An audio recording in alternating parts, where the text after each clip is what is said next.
Welcome back to the Adulting I Hate It Here podcast and YouTube, guys. You and Tube. Thank you guys for coming back. I'm here with a very, very special person that's going to help us out a great deal, especially as far as me and my home. It's going to help me out. I have Nefertiti in the building. Hey! What's up, darling? Hello, what's up? Hola, ¿cómo estás? Oh, bien. Muy bien. So the reason why I really brought her in, because again, I know that a lot of us struggle with trying to, especially those who have platforms and businesses and brands, it is not easy to manage your page and on top of that, your personal page. So I'm speaking for me. It is difficult for me to just keep up with what I put on my platform page and what I put on my personal page, because let me ask you a question, and I just kind of wanted to know this myself. If I have my own personal page and I have a page for my brand or my platform, do I post things from my brand on both, like consistently? Because I feel like when I post like things for the podcast, YouTube on my personal page, it gets a little love. Right. But when I put it on my platform page, it gets more love. And I didn't want to mess up my aesthetics of my personal page. So that's actually a very important question. It always is important to separate your brand from your personal, but it is important to promote your brand on your personal. Gotcha. Because if you don't like you, I'm not supposed to buy it from you. I hear you. So I have to make sure that I like you, and so you have to keep branding yourself and making yourself likable. But you have to also bring your stuff onto your page, especially when it gets more traction. Brooklyn Social doesn't get a lot of traction on Instagram. But personal. But my personal page, when I put those videos on there, it gets all the traction. But what I do is I put the meat and potatoes of what Brooklyn Social is about on Brooklyn Social's platform, and then use Insta stories kind of as a way to like get everything else on there. Okay. That way I'm not putting too much of that on there, because Plush Mommy is a separate entity. It's like you said, it's curated. So you would do the same thing for the podcast and for your personal brand. You want to make sure that you're putting your podcast on your page, but because people are going to want to see it because you did it. For sure. But you have to make sure that you're separating the brands. You're promoting both, but don't promote your personal on the business page. Of course. Never do that. Y'all stop being ghetto, okay? And for me, I've never really put any of my socials on private, because I feel like, one, I don't have the answers to life on any of my pages, and there's nothing on there. There's no content that I'm putting out that's absolutely private, because if it is, I'm not putting it on socials. So, We're from a different generation, though. That's because we're older. Our parents had taught us not to be putting our dirty laundry on in public. True. So we knew not to put stuff out there. Like when Facebook came out, it was in 2004. Kind of depends, because people are different, and sometimes you gotta scroll your timeline and you come across certain content. You like, oh, child, I would never put this on. But some people are a little bit more transparent than others, and so I don't really shame people for doing it, but just please have some tact, please, y'all. Just do what makes you comfortable. Hey. Because I would love to twerk on it. I really throw want an to do ass that. to and fro. I want to do it, but I know that's just not who I am. Does it have anything to do with the algorithm of Instagram? Can it affect it? The more people, more eyes, and more commenting that you may have under a post, does it kind of... Yeah, it does. The more interactions a post gets, the more that Instagram is merit based. Yeah. So if you get more interaction on a post, Instagram thinks that you're more important than other people, and then they will continuously keep putting it out there. I got you. After a while, if they see a lot of people are really interacting with this, then you might even end up on the explore page. Then it blows up from there. So it depends on how it does within your circle, within your followers, and how it gets delivered. It always delivers to people who automatically always interact with you regularly. But then if they see that those people are sharing your stuff and people who found you through hashtags are interacting with you, then Instagram is going to start delivering you more outside of your followers. I got you. And that's where the organic reach comes in, because now you can grow your following that way. Oh, Oh, see, learned something new just now. So, my dear, what advice do you have for people who have a love-hate relationship with social media? And the only reason I ask is because I'm asking for myself.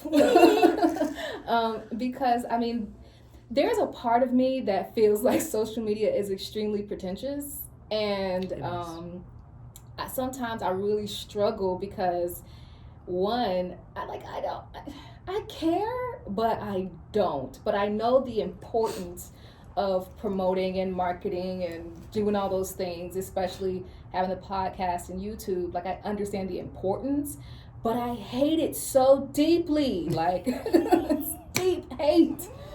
I do stuff out of obligations. Anytime y'all see stuff on there, obligation. Unless my makeup slaps, and then y'all just welcome. But so what would you say, or what advice would you have for people that do have that love-hate relationship? I have the same one. I have the same problem. So I would say do what makes you comfortable. Authenticity is what sells. True. There is someone for everyone. I learned this a long time ago when I was an orientation leader in college. There's an introvert that needs an introvert to be helping them through college. And there's an extrovert that needs an extrovert helping them through college. There are people on the internet who are like you, and there are people on the internet who are not like you. The people who are like you are way more than you actually think. And so being that person is going to be the thing that resonates with people. So I know that I'm weird and quirky and goofy, but I also know I ain't really about putting on for the camera. So I don't show up on social media. A lot of the influencers, especially in the fashion blogging world, they got the photo shoot and the stuff and the things, and I'm not. I researched how they do try-on hauls. I don't do one of that. I don't do none of that. I don't do any of that. I do myself. But I realize if I'm going to do this, I need to do it my way, because I don't want to ever get burnt out. I don't want to ever get tired of posting. I don't want to feel like I'm doing a job. Social media is something I enjoy doing. So when I post my outfits and my captions, they come as me. And you got to do it that way. If you feel like it's too much, then then stop. Then just stop. It's okay. I wanted to talk about something. If my sister listens to the show, sorry. Because one thing happened and I was just like, I cannot believe this is in real life. I feel like those are things that you see on like Twitter and you're just like, this has to be fake. She went to get her hair done by a girl that, she had a little Instagram page or whatever, and she put in her bio or on her website or something, some type of verbiage she had on one of her pages that said, if I do your hair, you have to bring someone with you to watch my baby. What? I swear for Moses. My sister overlooked it, as I would, because I'm like, clearly she's not talking to me. So she got there to get her hair done. A cute little 27-piece. Got there, and the girl was like, okay, so did you bring somebody with you? I'm about to rant. I have Did you bring somebody with you to watch my baby? And then I never, so I told this story on Twitter, and people were like going nuts. Like, what do you mean? Like, this can't be real. I'm like, it absolutely is. And I didn't share the girl's page or whatever because I didn't want to do that. Like, that's not what I'm trying to do. I just was sharing the story because it didn't happen to me personally. But my sister had an issue with the girl because she's like, well, I put it on my page, so you should have known, kind of thing.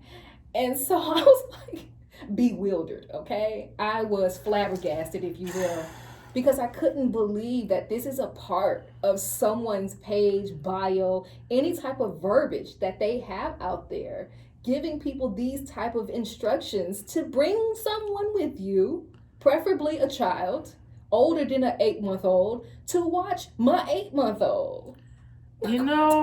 So here's the thing. Okay. Woosah.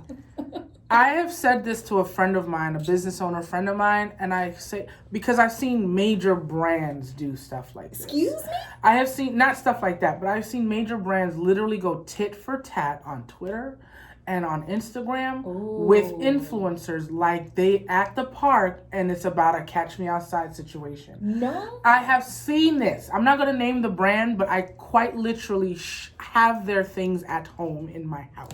Oh no. And the owner was going at it with people, screenshots, posting screenshots like we on Facebook and we know each other. I'm in the ghetto.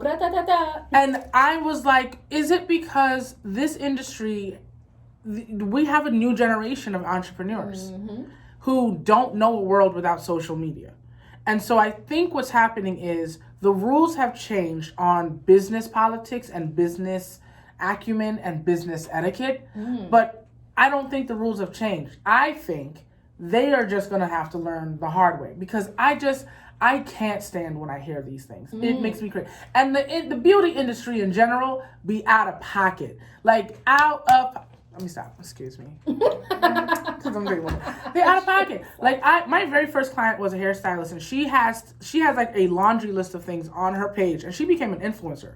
So I honestly, she has a right. She has a right to say, I only want pixie cuts in color. Like she could literally, that's what she could do. Right. But at the end of the day, no kids, no weave, no natural, no, like that's all of the list right there. Come with your hair washed, conditioned, right? Deep conditions, hot tea tree oil. Come with all these things, and they can do that. Braided already. Come with your hair already done. Like girls. And you know what? Somehow they're making money. Because there are women who are like, she have all these rules, but it's worth it. Nail techs will be berating you on... They go on Instagram yelling at you. Have you ever seen the girls posting a video of the girl getting her hair done and they're talking about them? Or they're just, it's a video. So it doesn't have any audio, obviously, because they can't talk shit behind their back like that. But they post a video and then the little captions have like slick things to say and just, it's like, okay, so you put this out to say what? Like, oh, this is why the braids look better, the plaits look better if your hair is already flat ironed and already braided when you get here. It comes out like this. And it's like, okay, you have your client in that chair who also is on the same internet that you're on, girl.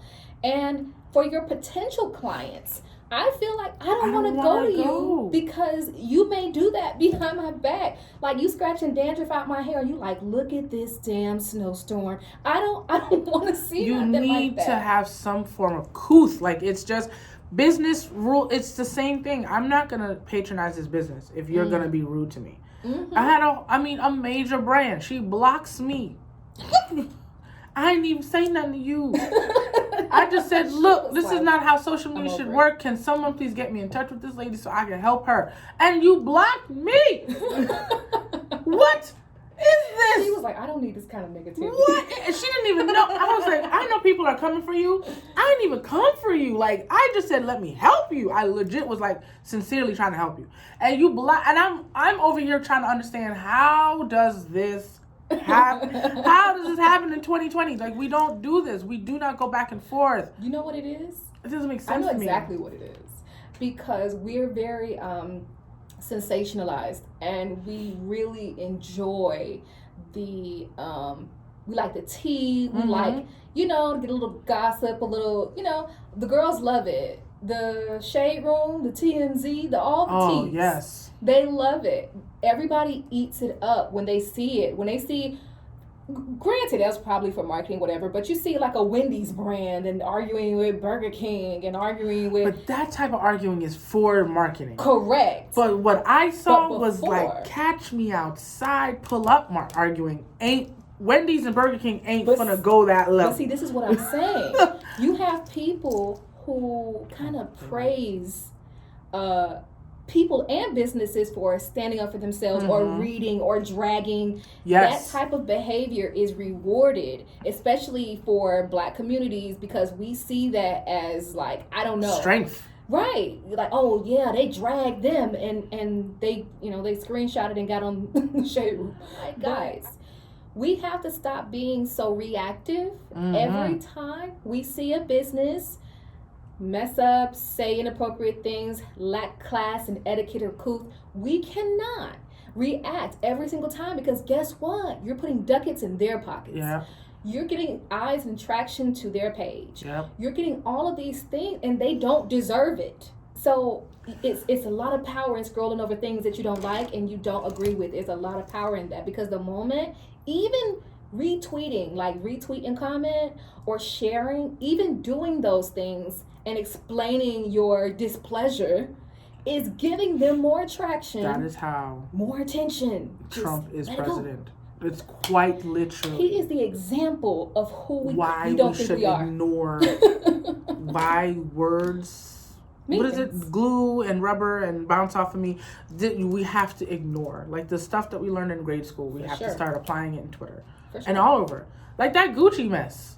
I didn't even look at it like that. I swear to God. I don't even own a piece. I didn't even think about it. I saw it. I said, oh, they're giving her red lips and it's a shirt. Oh, so it's like you put it over your face, because I'm from Brooklyn, so it's cold. So you're like, oh, like you paint the lips on. Okay. Mm-hmm. Didn't even see. I didn't even see it because it came in so many different colors. Right. I didn't know that it was for. Right. So I was like, whatever. Then come back, everyone, it's blackface. And I'm like, why are we so mad? Like, why are we so mad? Sensitive. It comes in so many colors.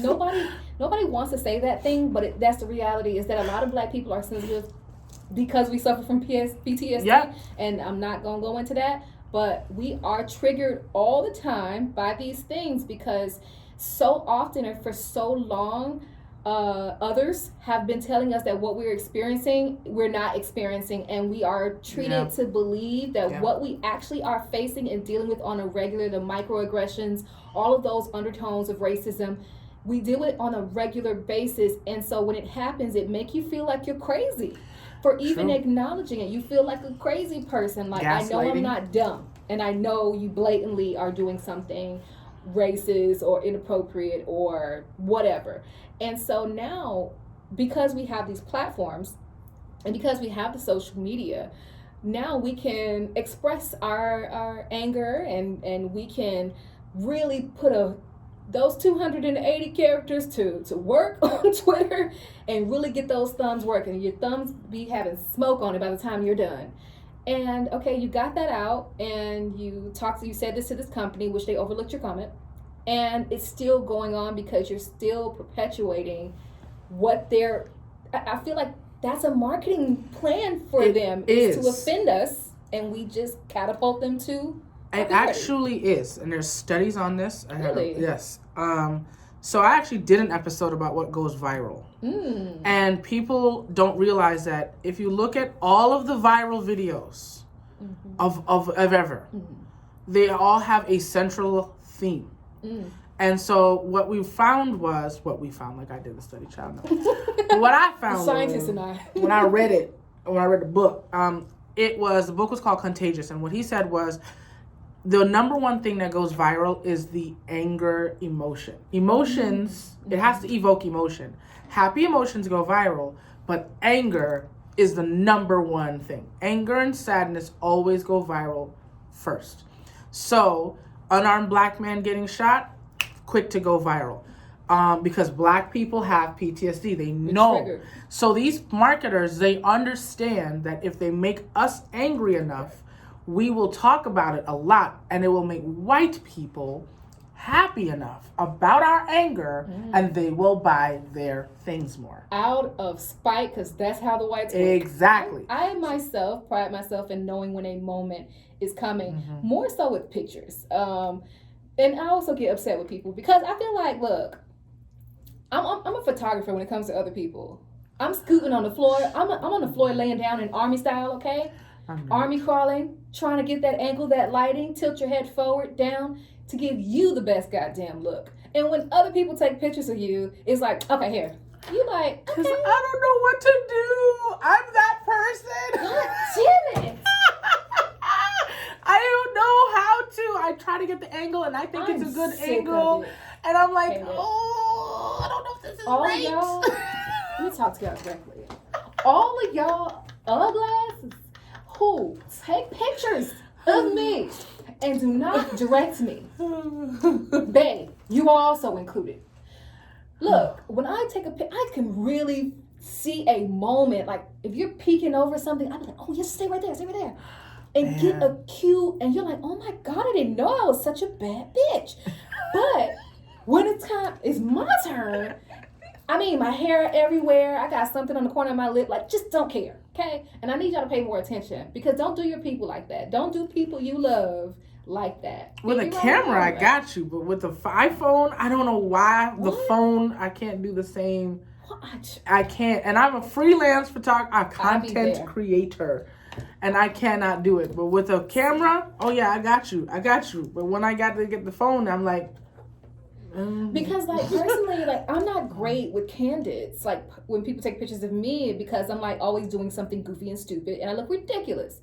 So it's like I need direction. Like tell me, tilt my head down, up to the corner, something. Help me out. Help me. Help us.